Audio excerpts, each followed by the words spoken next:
My husband put me out and kept all my assets just to hand them over to his mistress.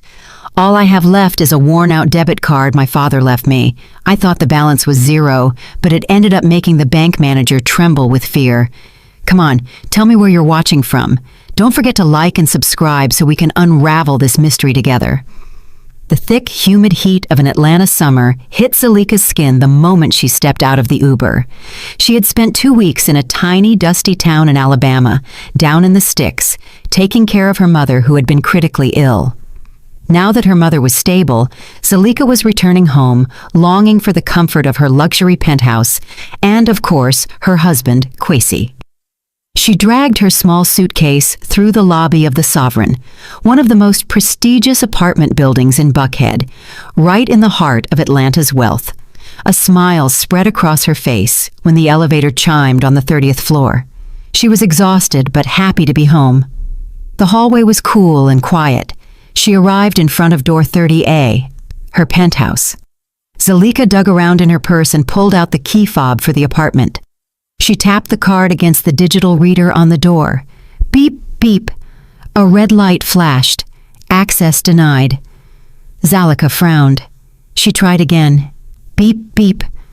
That's strange. Maybe the card got demagnetized, she murmured. She rang the doorbell twice. There was a moment of silence. Then footsteps could be heard inside, followed by the soft click of the lock turning from the inside. The heavy door swung open. There stood Kwesi, her husband, but he wasn't the Kwesi she knew. The man's eyes were cold. He was wearing a silk robe, and on his neck there was a fresh mark of bright red lipstick. "Ah, you're back already," Kwesi said, and it wasn't a welcoming greeting. Zalika's heart seemed to stop beating. "Kwesi, why isn't my key working?" Zalika asked. Her voice was trembling. "Because I changed the locks," Kwesi replied, still blocking the entrance. From inside the apartment, the crystal-clear laughter of a woman rang out. "Babe, who is it? If it's a solicitor, tell them to kick rocks." A young and very beautiful woman, much younger than Zalika, appeared over Kwesi's shoulder. Zalika recognized her instantly as Inaya, a local Instagram model who was gaining clout and who made Zalika's stomach turn. Inaya was wearing Zalika's silk robe, the very same robe Zalika had gifted herself for her wedding anniversary last year. Inaya's eyes swept over Zalika from top to bottom, judging her simple travel clothes, her tired face, and her worn-out suitcase. "Oh," Inaya said with a mocking smirk, "it's not a solicitor. Turns out it's the ex-wife." "Ex-wife?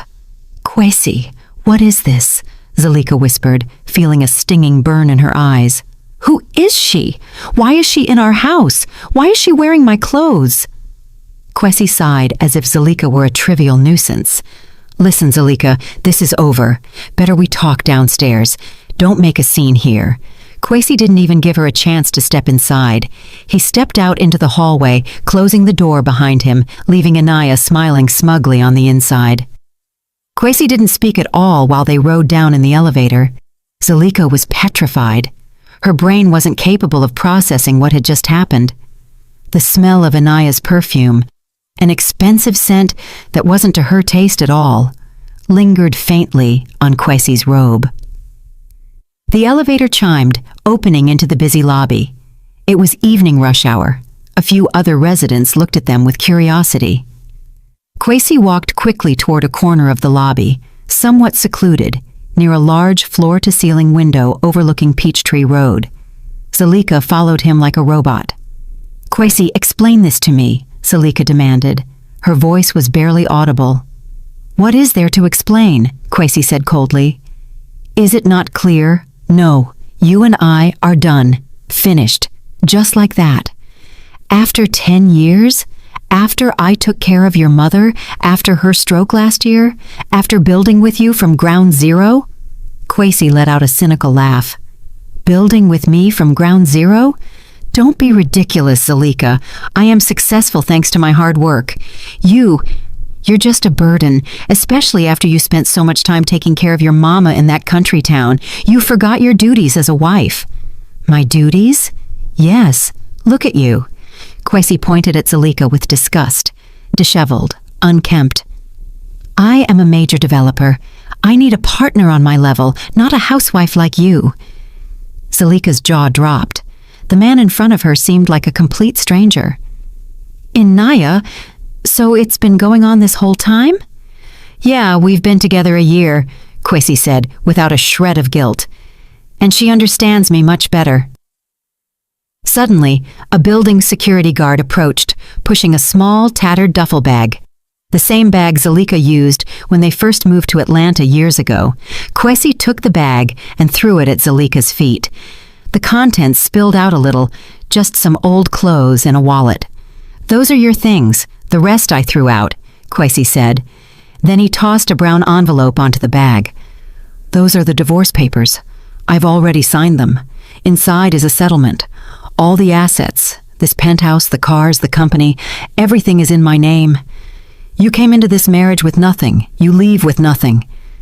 The tears finally escaped Zalika's eyes. This wasn't just a humiliation. It was an annihilation. You can't do this. Oh, I can, and I already have. Kwesi looked at her with eyes as cold as ice. Sign those papers. If you behave yourself and don't claim marital assets, maybe I'll be generous and give you cash for a Greyhound bus ticket back to your little town in Alabama. Some people in the lobby started to whisper. Seeing the scene, Zalika felt naked. Get out, Kwesi hissed. But this is my home too. Not anymore, Kwesi shouted. Security! 2 security guards approached. They looked uncomfortable, but they were clearly on the side of Kwesi, the owner of the penthouse. I'm sorry, ma'am. Please don't make a scene, one of them said, gently grabbing Zalika's arm. Zalika was dragged out by force. She looked back, staring at Kwesi with desperation. Kwesi, please. Kwesi just looked at her blankly, then turned around and walked toward the elevator. Up above, near the mezzanine railing, Zalika could see Inaya's silhouette watching her victory. The heavy glass door of the lobby hissed shut behind Zalika.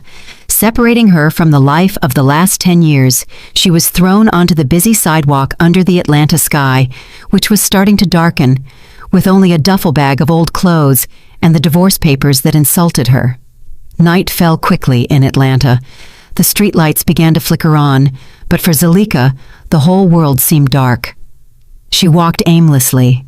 The sound of honking horns from the heavy traffic on Peachtree sounded like roars in her ears. She had nowhere to go. Her mother in Alabama was still in recovery. She couldn't add the weight of this news to her mother's burden. Her feet carried her to Centennial Olympic Park. She sat on one of the empty benches, staring at the skyline. Her stomach growled. She hadn't eaten since morning. Ironically, all around her the restaurant patios were coming alive.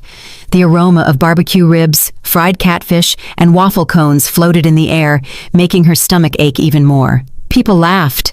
Young black couples walked hand in hand. Zalika felt like a ghost.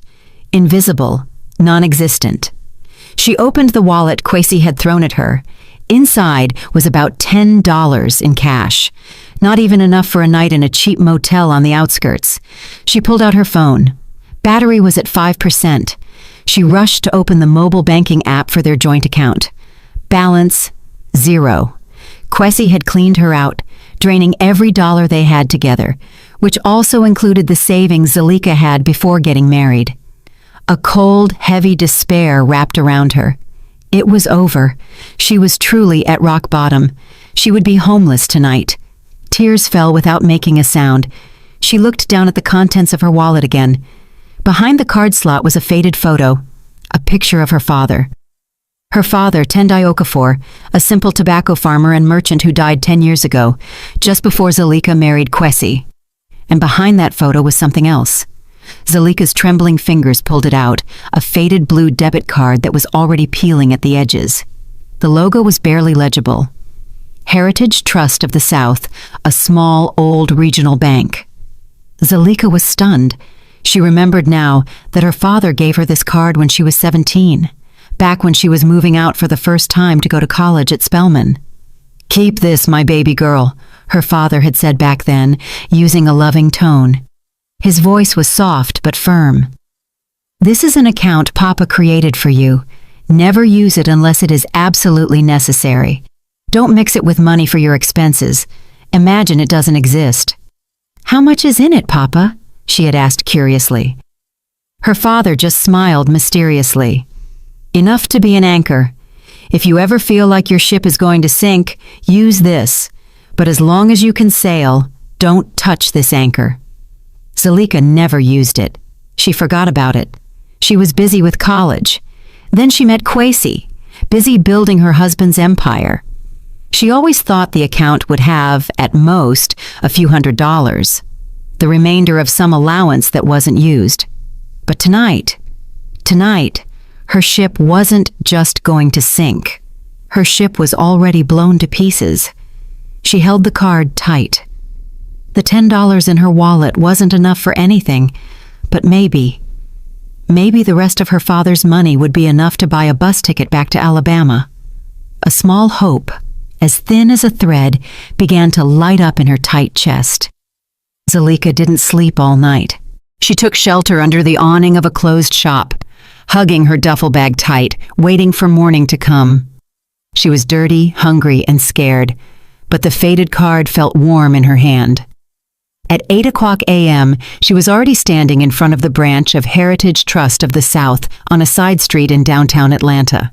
The place was exactly as she remembered from her childhood visits, an old stone building that seemed anchored in the past, far from the impression of the modern glass and steel banks where Kwesi kept his money. Inside, the atmosphere was quiet.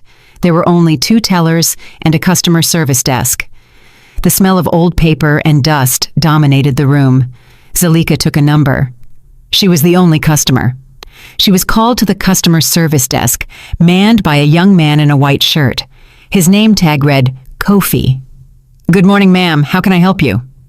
Kofi was polite, though his eyes showed a bit of confusion seeing Zalika's somewhat disheveled appearance. "Good morning." Zalika's voice was hoarse. I want to check the balance, but the card is very old. I've also forgotten the PIN." Zalika handed over the faded blue card.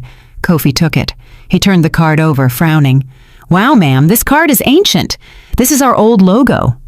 "Can it still be used?" Zalika asked anxiously. "I'll check, ma'am."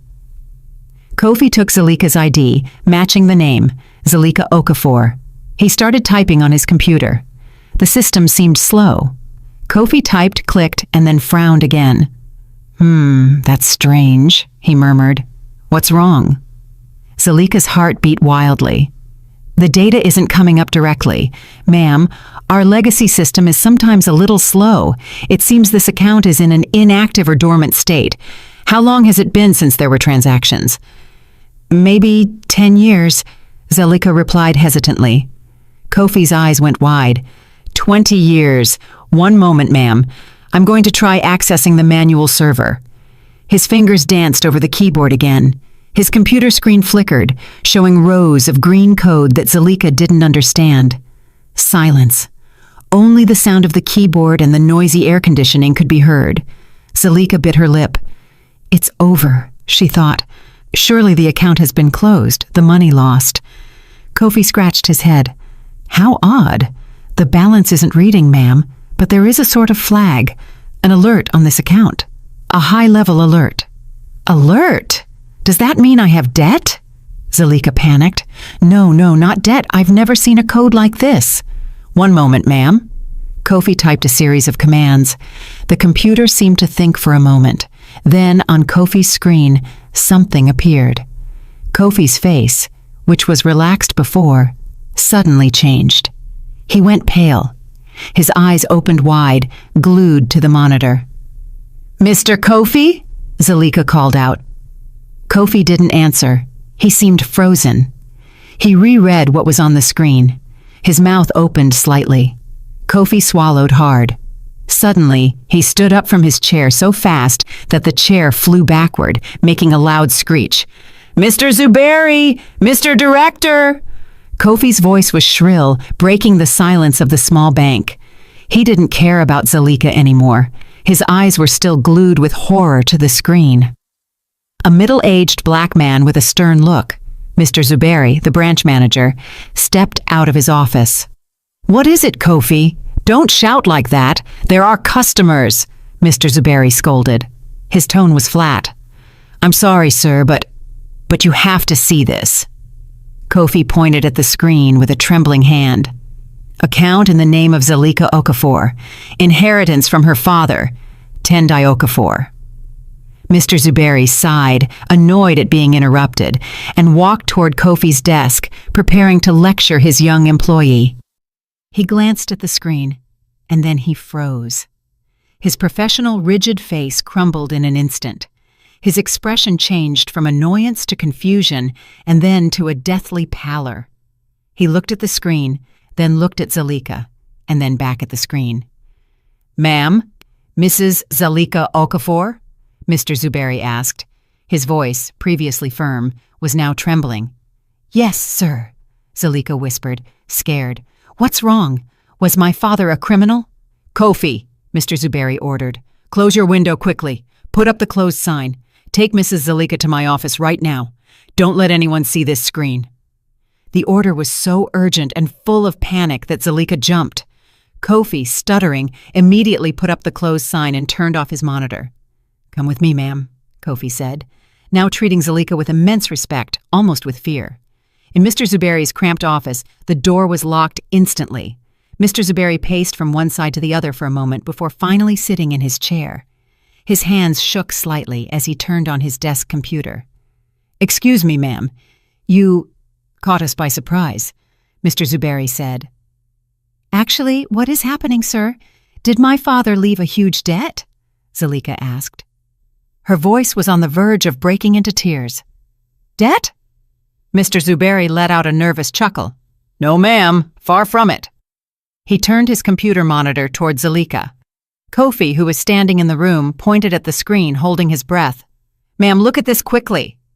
The screen didn't show a balance in dollars. The screen showed an ownership structure diagram.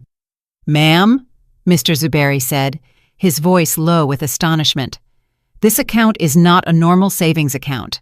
This is a master account connected to a limited liability company. A corporation."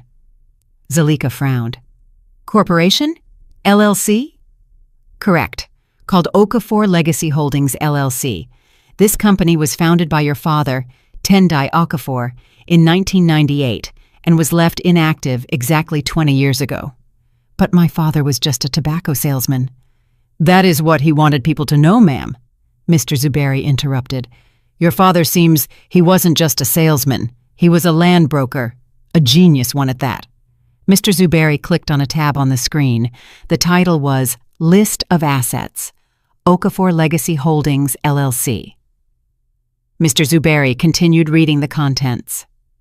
"It is the legal owner of 2,000 acres of pecan groves and farmland in South Georgia, all under this deed.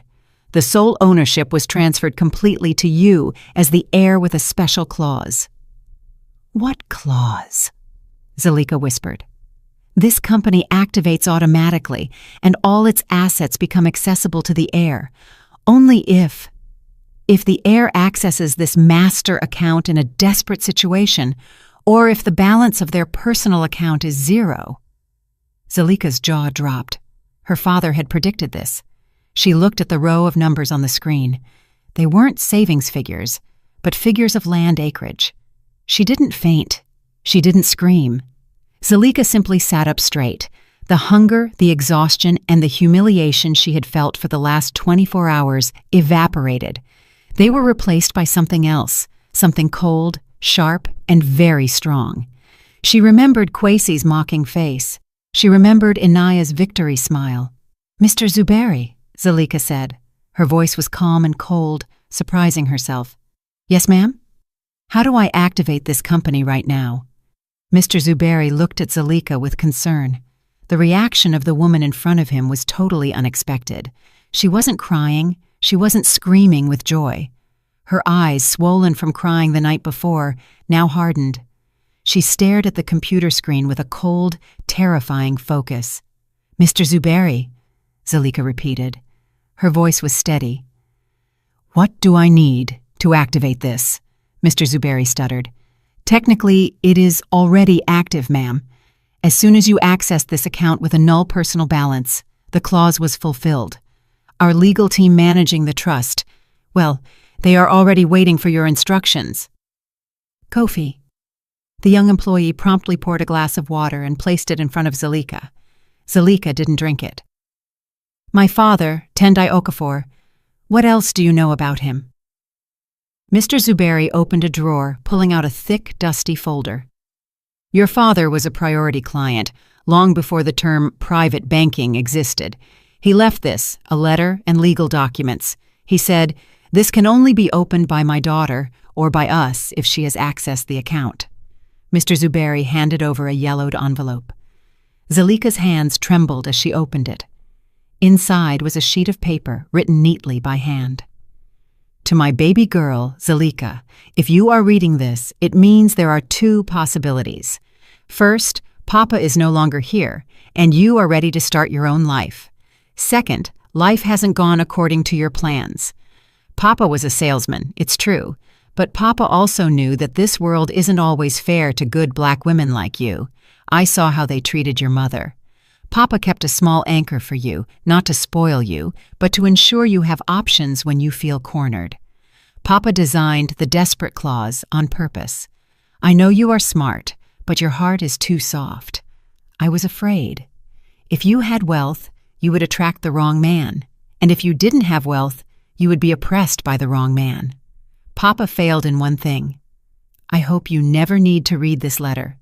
But if you read it, remember Papa's message. Don't cry. Don't get revenge with tears. Build your own kingdom, my child. Make them regret it. The anchor has been dropped. Now sail, baby girl. Love, Papa. The tears she had been holding back finally fell. They weren't tears of sadness, but of understanding. Her father, the simple salesman, had seen the future. He had seen Kwesi decades before Kwesi existed. Zalika wiped her tears with the back of her hand. She looked at Mr. Zuberi. I need 3 things, she said. What things, ma'am? First, cash. I don't have a dime. Of course. Kofi, prepare a cash withdrawal from the operating account, Mr. Zuberi said. Second, Zalika continued, I need a place to stay temporarily. A secure hotel, far from the sovereign apartments. That can be arranged. We have corporate rates with secure hotels. Third, and this is the most important, Zalika leaned forward.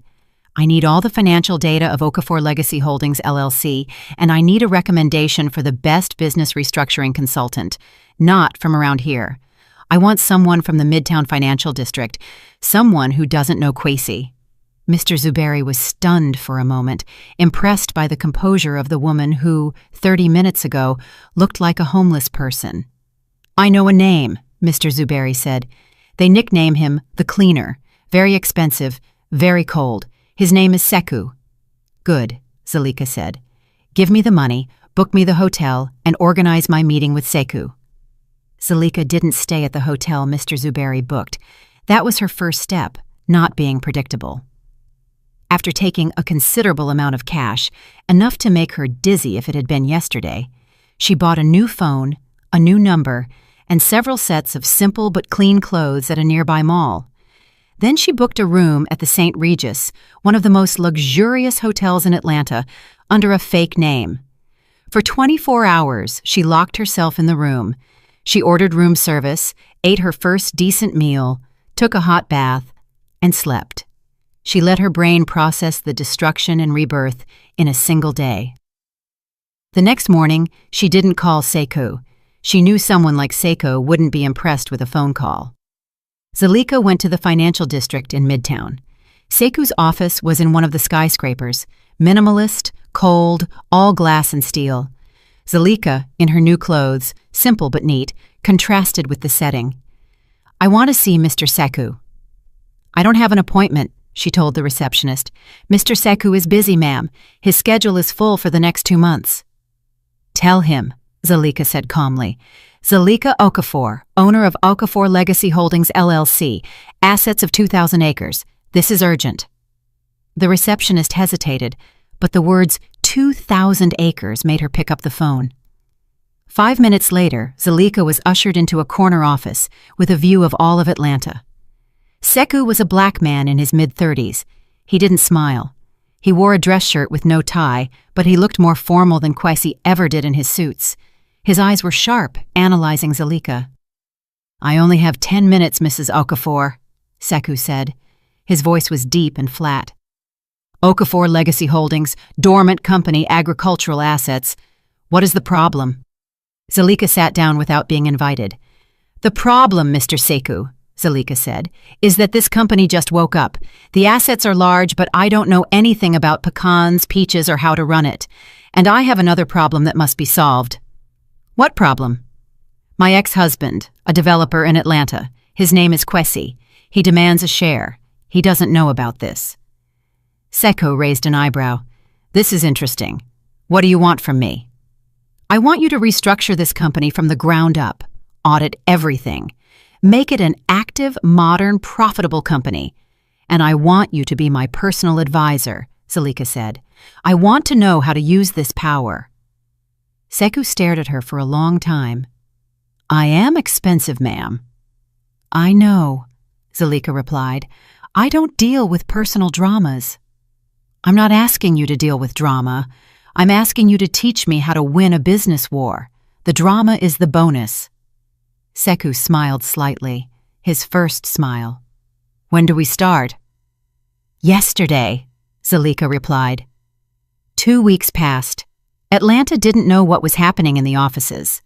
Zalika and Sekou's small team worked 20 hours a day. They dissected Okafor Legacy Holdings, LLC. It turned out the assets were greater than estimated. Zalika's father hadn't just bought land. He also bought small shares in various agri-food companies whose value had now skyrocketed. Zalika learned fast. She devoured financial reports, studied property laws, and learned the fundamentals of agribusiness management. Sekou watched her. This client was different. She didn't panic. She wasn't greedy. She was focused. She was like a dry sponge, absorbing all the information. During those 2 weeks, Zalika also transformed herself. She cut her long, dull hair into a short, firm, elegant bob. She threw out all her old clothes with the help of a personal shopper hired by Sekou. Her closet now contained tailored suits, silk blouses, and simple but classy dresses in strong colors: black, navy blue, and burgundy. Reading glasses replaced her contacts. High heels replaced sandals. But the biggest change was in her eyes. There was no fear anymore, only calculation. "Are you ready to get back in the ring, ma'am?" Sekou asked one afternoon. "I'm ready," Zalika said. They didn't go to the hotel. Under Zalika's orders, Sekou's team had worked discreetly in Atlanta. They bought an old mansion in the Cascade Heights area. Not a flashy new McMansion like Kwesi liked, but a historic, solid, elegant building that emanated an aura of old black power and generational wealth. The house was paid for in cash. When Zalika walked into her new mansion, she was no longer the Zalika who was kicked out of the apartment lobby. She was Ms. Zalika Okafor, CEO of Okafor Legacy Holdings, LLC. Meanwhile, in the penthouse at the Sovereign, Kwesi and Inaya's life was at its peak. "This project, babe," Kwesi exclaimed one night while pouring champagne for Inaya. "This is going to change the game." Kwesi, after managing to kick Zalika out, felt invincible. His construction business was frantically looking for new projects. "I have inside info." His eyes shone with greed. "There's prime land, thousands of acres down in South Georgia coming onto the market. They say it's going to be opened up for a luxury development. I have to get the construction contract." Inaya, who was busy taking selfies with her champagne glass, was only half listening. "Oh yeah, great. That means our wedding can be in Turks and Caicos, right? And I want that new Birkin bag, the crocodile skin one." "Sure, whatever for you," Kwesi said. But deep down, he was a little anxious. To get such a big project, he needed a huge capital injection. He needed investors. His company honestly had quite a few debts here and there to finance their lavish lifestyle. I'll organize meetings with all possible investors, Kwesi murmured. A few days later, Kwesi heard rumors in Atlanta business circles. Did you hear? An acquaintance said.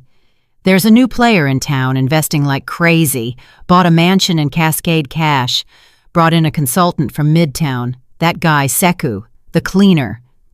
What's the name? Kwesi asked. Interesting. No one knows exactly, very secretive, but the company name is old. Okafor Legacy Holdings, LLC. Ring a bell? Kwesi shook his head. Old-fashioned name. Probably some old money folks just realizing their assets. This is the opportunity. Kwesi immediately ordered his secretary to find a way to contact Okafor Legacy Holdings. He had to present his proposal for the development in South Georgia. He didn't know that the lands he coveted were the very ones listed in Zalika's deed. The invitation arrived. Okafor Legacy Holdings LLC was interested in hearing the proposal from Kwesi's company. The meeting would be held at the CEO's residence in the Cascade Mansion. Kwesi felt on top of the world. Look, Inaya, they invited me. Surely they've heard of my reputation. That morning, Kwesi put on his most expensive suit. He rehearsed his presentation in front of the mirror. He was determined to dazzle this mysterious investor. He arrived at the mansion. The high wrought iron gate opened slowly. He walked into a majestic but cool foyer. The walls were marble, the furniture antique and heavy. An assistant with a formal look received him. Good afternoon, Mr. Kwesi. Please wait in the meeting room. Our CEO will join you shortly. Kwesi was led to a grand library transformed into a meeting room. On one side was a very long mahogany table. On the other, tall windows overlooked a manicured garden. At the end of the table sat a man looking at his laptop. Sekou. Kwesi thought he was the boss. Good afternoon, sir. Sekou looked up. His eyes were cold. I am Sekou, consultant. Sit down, Mr. Kwesi. Our CEO is on the way. Kwesi sat down. He started to feel a little nervous. The atmosphere in this room was too heavy, too silent. 5 minutes passed like an hour. Suddenly, the double doors behind Kwesi opened. Kwesi didn't turn around. He heard the sound of footsteps. High heels. Click, clack, click, clack. A firm and rhythmic sound on the marble floor. Sorry for the wait. A voice was heard, a familiar voice, but impossible. Kwesi froze. He knew that voice, but this voice was cold, full of authority. He turned his chair slowly. The footsteps stopped at the other end of the table. There stood Zalika, her hair perfectly styled. She was wearing a navy blue power dress that wrapped her body perfectly. Reading glasses rested on her nose. Her face was made up subtly, but professionally. She looked at Kwesi. There was no hatred in her eyes, no love, nothing. Just the look of a superior at a subordinate. Kwesi's mouth opened, but no sound came out. Zalika sat calmly in the head chair. Sekou stood beside her, handing her a tablet. Zalika looked at Kwesi and then smiled. The smile didn't reach her eyes. Good afternoon, Mr. Kwesi, she said. Her clear voice filled the room. I am Zalika Okafor, CEO of Okafor Legacy Holdings, LLC. She leaned in a little. Please begin your presentation. I heard you are very interested in the lands in South Georgia. Zalika paused, letting her words sink in. Casually, she continued in a relaxed tone. Coincidentally, all the land you covet for your ambitious project belongs to me. Silence. The silence in the meeting room was so thick that Kwesi could hear his own heart beating in his ears. A joke. This has to be a joke. But Zalika's eyes, the eyes that used to look at him with adoration, were now as cold as the marble beneath his feet. Zalika. Kwesi managed to emit a sound. His voice cracked. This is impossible. 2,000 acres. Okafor Legacy. Where did you get the money? Zalika leaned back in her chair, not answering that question. She turned to Sekou. Mr. Sekou, what do you think of the initial proposal from Kwesi Constructions, Inc.? Sekou, who had been silent like a shadow, spoke. His voice was flat and lethal. Conceptually ambitious, but financially very weak. Mr. Quasi, your proposal does not include adequate risk analysis, and your profit projections are too optimistic. Quasi felt as if he had been doused with ice water. He came to dazzle a foolish investor. Instead, he was being audited. Wait, Quasi said, trying to control himself. His arrogance started to return, looking for logical explanations. I know, Zalika must just be a puppet. This man Sekou is the one in control. Zalika just got lucky. Zal, he said, trying a softer tone, the tone he used to cajole Zalika. I don't know what happened to you, but this is big business. Maybe we can collaborate. I mean, you know me. I'm the best builder in Atlanta. Zalika smiled slightly. Oh, I know you very well, Quasi. Then she stood up. I don't have more time, but I will give you a chance. Hope lit up instantly in Quasi's eyes. My team, Zalika looked at Sekou, will do due diligence, a complete life diligence of your company. We need to see your accounting, your list of assets, and your list of debts. We will not invest a single dollar in a company that is not transparent. Quasi hesitated. Opening his books would be a disaster. His company wasn't as healthy as he bragged. Why does it have to be so complicated? He asked. It's me, Zal. He stopped. Your ex-husband. Precisely for that reason, Mr. Quasi. Sekou interrupted. We must be professional. Take it or leave it. If you reject the audit, we will consider your proposal void and offer our land to another developer. I heard your competition from Buckhead is very interested. That was a threat. Quasi was cornered. If he withdrew, he lost the biggest project of his life. If he moved forward, he had to open his wounds. Fine, Quasi said, forced. Fine, audit. I'm not hiding anything. Zalika nodded. Mr. Sekou's team will contact you. Good afternoon. Quasi was escorted out of the mansion. He got into his car with his knees shaking. He didn't know if he had just escaped danger or if he had just walked into a trap. What he knew was that the Zalika he just met scared him. Quasi returned to the apartment at the Sovereign in a mess. Babe, Inaya greeted, jumping off the sofa. She was wearing new silk lingerie. How did it go? Are we rich yet? When can we start planning the wedding in Turks? Shut up for a second, Inaya. I'm thinking, Quasi shouted, throwing his jacket on the floor. Inaya was surprised. Hey, why are you yelling at me? Quasi paced back and forth. The investor is complicated. It's really messed up. What do you mean complicated? Did they say no? Inaya asked. Her tone was starting to get anxious. No, not yet. But my God, you're not going to believe this. Quasi pulled his hair. The investor, the CEO, is Zalika. Inaya froze. What? Zalika? The homeless woman? She's not homeless anymore, Quasi growled. She is different. She has a mansion in Cascade. She has a financial consultant. She owns the land. Inaya's beautiful face went pale. This was the worst-case scenario, not because she loved Quasi, but because her status, her luxuries, and her future depended on Quasi's wallet. And now that wallet was threatened by the woman she had despised the most. Surely it's a bluff, Inaya shrieked. She can't be that smart. Surely she hooked up with some old rich man. Yes, that's it. She's a kept woman. Quasi wasn't listening. She wants to audit my company. What am I going to do? Inaya's panic transformed into anger. That woman, who does she think she is? Coming back and ruining everything. I'll handle her, Inaya hissed. Handle what? Don't get involved. But Inaya already had a plan. She knew where the new black elite of Atlanta gathered. She would find Zalika. She would humiliate that woman in public, reminding her who she really was.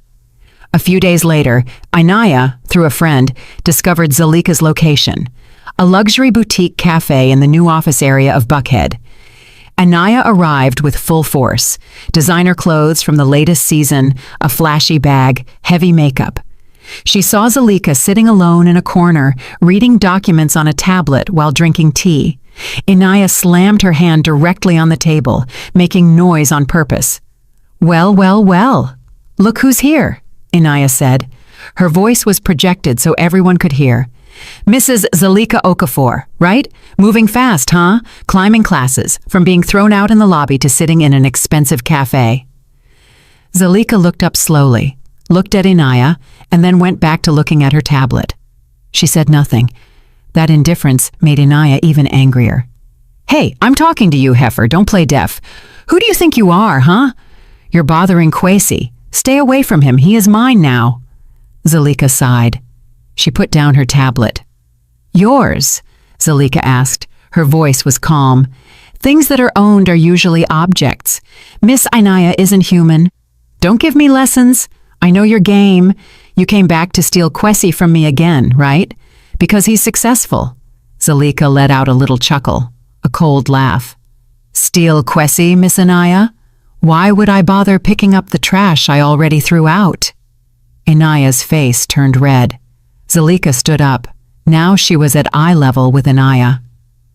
"Listen well," Zalika whispered, but the intensity made Inaya take a step back. "I'm not interested in Kwesi. I'm interested in his company. And if you want to know," Zalika looked at the flashy paper Inaya was holding. "Kwesi came to me begging me to finance his project. He isn't even capable of paying for your lifestyle without begging me." "Liar." "Ah, yes." Zalika pulled out a black credit card, the Centurion card, from her wallet. A card made of metal. "Today I feel generous," she called the waiter. "The check, please, and also for this lady. I'm paying." Zalika looked at Inaya. "Consider it charity. You need it more than I do." She grabbed her tablet and walked out, leaving Inaya frozen in shame, turned into a spectacle for the entire cafe. The bait game had worked. Kwesi was humiliated by the urgent need to hand over all his financial documents to Seku's team. Meanwhile, Zalika humiliated Inaya in the cafe. Seku's team gathered in the war room of the Cascade Mansion. "This isn't a company, Ms. Zalika," Seku said, pointing at the large screen showing the cash flow of Kwesi Constructions, Inc. "This is a house of cards built on air." "Explain," Zalika said. "First," Seku said, "materials. He charges his clients for grade A cement, but reports show he buys grade C. He takes a 40% profit just on material embezzlement. This is illegal and dangerous." Zalika remembered a small bridge project Kwesi bragged about. Her stomach turned. "Second, debts," Seku continued. "He doesn't have bank debts. He's too smart. For that, he gets into debt with small suppliers, sandpits, local hardware stores, small equipment rental companies. He delays their payments for months, even years, knowing they don't have the legal strength to fight him." The list of supplier names appeared on the screen. Zalika recognized some names. "And third, taxes," Seku said. "He keeps 2 books, one for himself, one for the IRS. His tax evasion is massive." Zalika sat in silence. The man she was married to for 10 years, the man she cared for when he was sick, turned out to be a scammer, an extortionist, and a thief. "Good," Zalika said. Her voice was steady. Seku looked at her. "Good? Yes. This gives us a weapon. What is the next step?" "Kwesi is only focused on us, on those 2,000 acres, Seku explained. "He doesn't realize that his debt to the small suppliers is his weakest point. I want you, Zalika." He stopped, thinking about the strategy. "I want you to buy all that debt." Seku smiled. "I assumed so. I have prepared 3 shell companies in Delaware. We will buy every outstanding invoice from those suppliers. We will pay cash." "The suppliers will be happy," Zalika said. "They will be very happy. And Kwesi," Seku added, "will know nothing. He will only feel relieved because the collectors will stop calling him. He will think we are going to give him capital." "How much time?" Zalika asked. "Give me a week. In a week, Kwesi Constructions, Inc. will no longer owe anything to the small merchants, Sekou said. He will owe me. Exactly as Sekou predicted, Kwesi suddenly felt his life was easier. The calls from angry suppliers stopped. He considered this a good sign. He thought the news that he was going to collaborate with Okafor Legacy. Holdings had scared the suppliers off. He was very wrong. Feeling the pressure decrease, Kwesi decided it was time to take the last step. He had to secure Zalika, not on a business level, but personal. He knew the Zalika of before was weak, forgiving, and still loved him. He sent a bouquet of white roses, Zalika's favorites back then, to the Cascade Mansion with a note. I know I was wrong. Let's talk like old times. Dinner at our usual spot. Zalika almost threw the flowers away, but Sekou stopped her. Go, Sekou said. Let him dig his own grave deeper. That night, Zalika went to the upscale restaurant where Kwesi had proposed to her. Kwesi was already waiting. He looked impeccable. He ordered the most expensive wine. Zal, he said, taking Zalika's hand across the table. Zalika allowed it. Her skin felt cold. I ask for your forgiveness. Zalika just looked at him, waiting. I know I was very wrong, Kwesi continued. His eyes got misty. His performance was perfect. Inaya, she is just a toy. I was pressured. Zal, business is hard. And you were busy with your mother. I felt lonely, so... Was it my fault? Was it my fault? Zalika asked. Her voice was calm. No, it was my fault. Kwesi rushed to correct himself. I was blind. I didn't see the diamond I had until I saw you in the meeting room the other day. I realized. Realized what? How fantastic you are. We can be the best team. Zal? Kwesi leaned in. I've already left Inaya. She's already out of the apartment. It was a lie. Inaya was shopping with his credit card at that very moment. We can start over, Kwesi whispered. We will dominate Atlanta. You with your land, me with my expertise. Forget Sekou. You don't need him. You only need me. Zalika withdrew her hand slowly. Your seduction is good, Kwesi. Better than your business presentation, she said coldly. Kwesi was surprised. Maybe you're right, Zalika continued, as if thinking. Kwesi had hope again. We really have to fix this, but I can't mix personal and business. Sure. Let's finish the business matter first, Zalika said. I've already seen the result of your audit. And? Kwesi asked anxiously. And we need to talk seriously, Zalika said. Tomorrow in my office at 10 a.m. Bring your lawyer if necessary. Once that is over, then we can talk about us. Zalika stood up, leaving Kwesi with a bottle of expensive wine and a sly smile, thinking he had just won. At 10 a.m., meeting room of the mansion. Kwesi arrived alone without a lawyer. He brought another bouquet of roses. He was very confident. He thought this meeting was just a formality before he and Zalika reconciled. He entered the room. The atmosphere was far from romantic. Zalika was already seated in the head chair. Sekou was standing beside her. On the long mahogany table there were no coffee cups, but stacks of thick legal documents. Zal, babe, Kwesi greeted, trying to break the ice with the flowers. Sit down, Kwesi, Zalika said, her voice cutting. Kwesi sat. His smile faltered. Let's get to the point, Zalika said. Mr. Sekou. Sekou stepped forward, placing a binder of documents in front of Kwesi. Mr. Kwesi, this is the list of debts of Kwesi Constructions, Inc., Sekou said. To Garcia Aggregates, a total of $100,000. To the Bolt Hardware, $50,000. To Iberian Machinery, $200,000, and so on. The total verified debt with 12 suppliers is $500,000. Kwesi's face paled. What does this mean? I'm negotiating with them.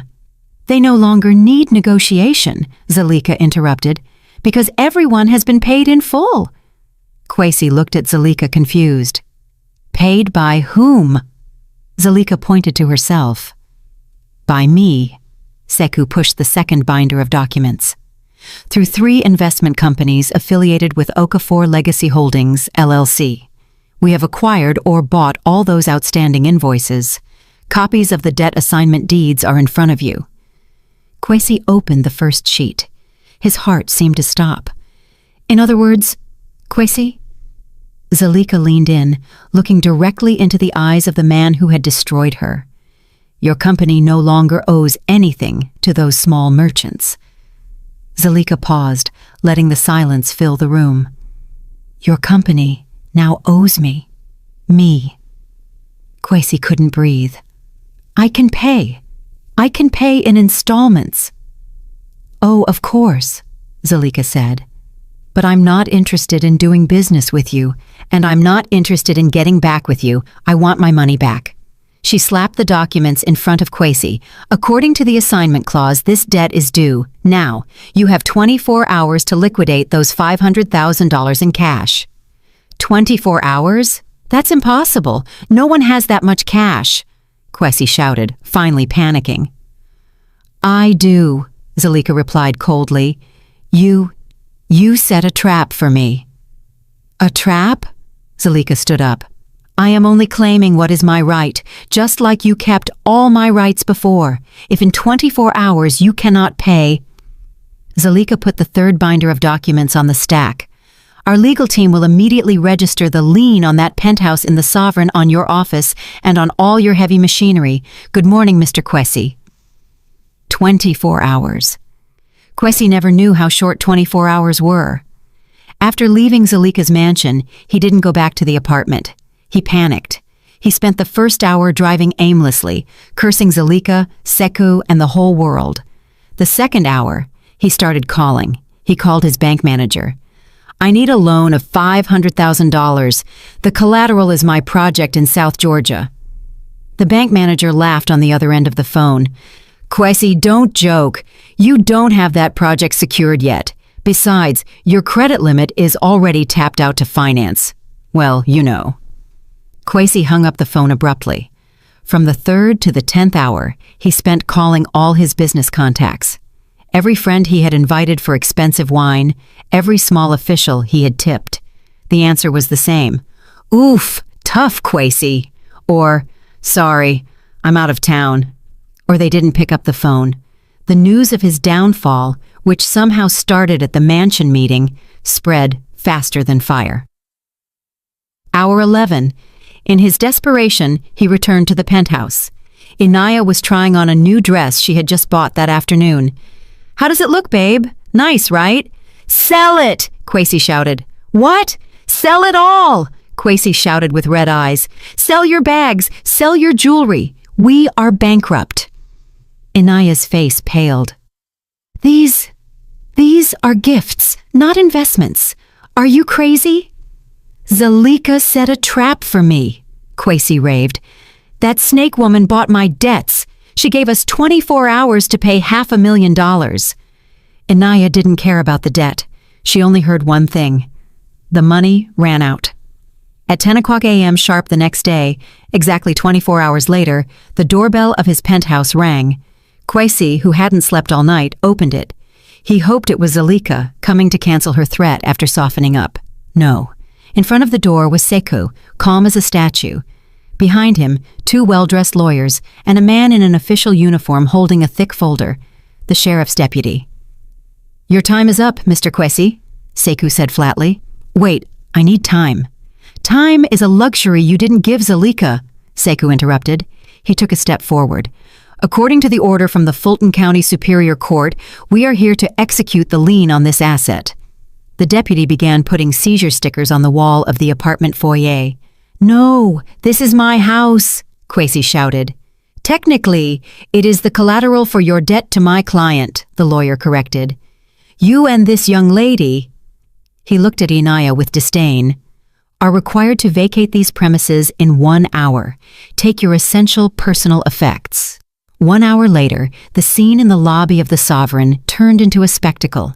Kwesi, the same man who 10 years ago felt like the king of the place, was escorted out by security guards, the same guards who threw Zalika out before. Inaya followed him crying hysterically, dragging 2 suitcases full of her designer bags. Kwesi wasn't just bankrupt on paper.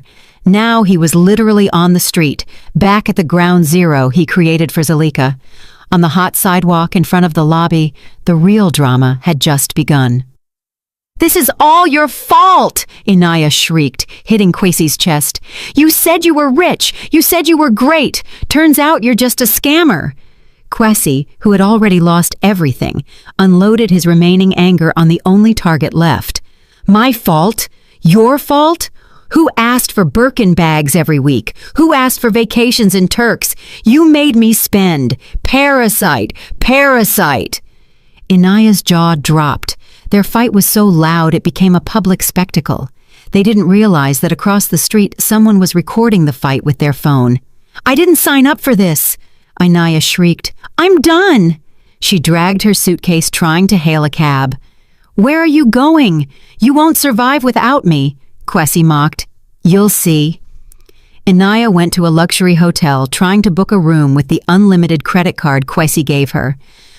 "I'm sorry, ma'am, declined," the receptionist said coldly. She tried another card. Declined. All declined. Kwesi had blocked everything. Or it was the bank. Inaya panicked. She called her high society friends. "Girl, I have a problem. Can you lend me—" The phone cut off. She called another. "Hello, I have bad signal." Phone turned off. She didn't know. Zulika, through her new network, didn't need to do anything. Sekou just had to leak Kwesi's audit report to a few key people. The news that Kwesi was a scammer and Inaya, the side chick linked to a bankrupt scammer, had spread through all the group chats of Atlanta's elite. She was toxic. No one wanted to associate with her.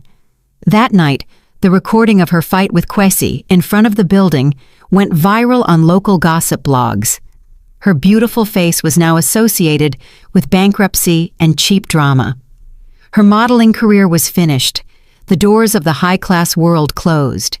Inaya, who once felt on top of the world, now had to sell her authentic bags and some fakes she just discovered Kwesi gave her, one by one, just to survive, back to the obscurity she hated so much.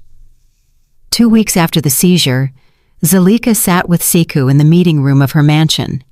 The mahogany table was now full of blueprints. "All assets of Kwesi Constructions, Inc. have been liquidated," Sekou informed. "His office, his equipment, and the penthouse. Everything is enough to cover the debt of $500,000 plus interest and legal costs." "Good," Zulika said. "What will we do with the penthouse?" "We can sell it." Zulika shook her head. "No, sell all the luxury furniture inside, empty it. Then give the keys to Mr. Zuberi at the Heritage Bank. Tell them to give it as a bonus gift to Kofi." Sekou raised an eyebrow, a little surprised by the touch of cynical humor. "Kofi, the bank teller?" "Yes, he deserves it. He was the first one to help me." "Very well, ma'am. And the 2,000 acres? Will we proceed with the luxury development plan?" Zulika stood up, walking toward the large window looking at the garden. She remembered her father's letter. "Build your own kingdom." Kwesi wanted to build a palace for the rich that people like me could only see from outside the gate, Zulika said. "I will do the opposite." She went back to the table and pointed at the new blueprints. "I am going to build homes." She said that Okafor Legacy Holdings LLC would use the first 250 acres to build dignified, subsidized housing, complete with a school and a small medical center. "For whom?" Sekou asked, now truly interested. "For the workers in our pecan groves and for the owners of the small suppliers who were almost destroyed by Kwesi. They will have priority and special discounts, and the machinery seized from Kwesi, we will use it to build those houses," Zulika said with a faint smile. "It's poetic justice." Sekou looked at her with undisguised admiration. "Not only that," Zulika added, "on another 25 acres, I want to build the training center, the Okafor Center, a training facility for modern agribusiness and small business management. I want people like my father to have the chance to succeed without having to hide." Zulika wasn't just getting revenge, she was building a legacy. Zalika was done with Kwesi, but the law wasn't. Kwesi, who was now living poorly in a shared apartment on the outskirts, thought the worst had passed. He thought that after losing everything to Zalika, he was free. One afternoon, while eating instant noodles, there was a knock on the door. "Police? Mr. Kwesi, you are under arrest." "What is this now? My debt to Zalika is paid." "This isn't about debts," the officer said. "This is about the use of substandard materials on the bridge project in Macon and tax fraud." Kwesi froze. How did they know? He didn't know that Sekou, on behalf of a client concerned about public safety, had anonymously sent copies of Kwesi's double ledger and the lab results of the poor quality cement to the district attorney and the IRS.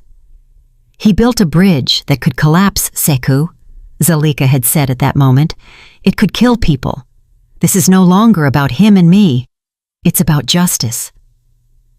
The news of Kwesi's arrest was a local headline.